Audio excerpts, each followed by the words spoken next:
আজ গল্পটি এক পরোপকারী রাখাল বালক আর একটি লোভী রাজার। তো চলো ভিডিও স্টার্ট করা যাক। এক ছিল ছোট্ট গ্রাম, আর গ্রামের পাশেই ছিল এক বিরাট জঙ্গল। আর ওই গ্রামে থাকতো এক দরিদ্র রাখাল বালক, যার নাম শুকু। শুকুর কাজ ছিল প্রতিদিন ওই গ্রামের মানুষের গরুগুলোকে নিয়ে ওই জঙ্গলে চড়াতে নিয়ে যাওয়া। শুকু ছিল খুব ভালো আর খুব দয়ালু ছেলে। সেই গভীর জঙ্গলে ছিল এক অদ্ভুত আম গাছ, যে আম গাছে সারা বছর রসালো আর মিষ্টি আম হতো। কিন্তু সেই আম কেউ খেতে পারত না। যখনই পারতে যেত তখনই ওই গাছের ডালে থাকা মৌমাছি ছুটে আসতো আর তাদেরকে কামড় দিত।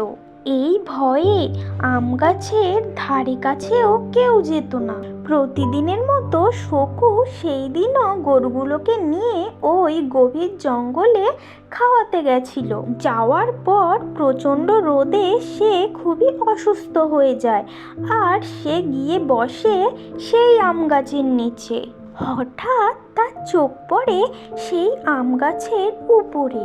সেই আম গাছের উপরে একটি ছোট্ট পাখি ডানা ঝাপটে বসেছিল, আর পাখিটির পাশে ছিল একটি বাসা। হঠাৎ করে কোথা থেকে হাওয়া এসে সেই বাসাটি পাখি শুদ্ধ মাটিতে পড়ে যায়। শুকু এটা দেখা মাত্র দ্রুত দৌড়ে গিয়ে পাখিটাকে ধরে নেয়, আর পাখিটা ভয় পেয়ে কাঁপছিল।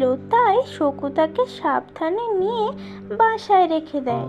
এই ঘটনা দেখে আম গাছ খুবই খুশি হয়, কারণ আগে যে মানুষরা এসেছিল তারা শুধু তার আমের লোভে এসেছিল, কিন্তু প্রাণীর প্রতি এত দয়া আগে কখনো কেউ দেখায়নি।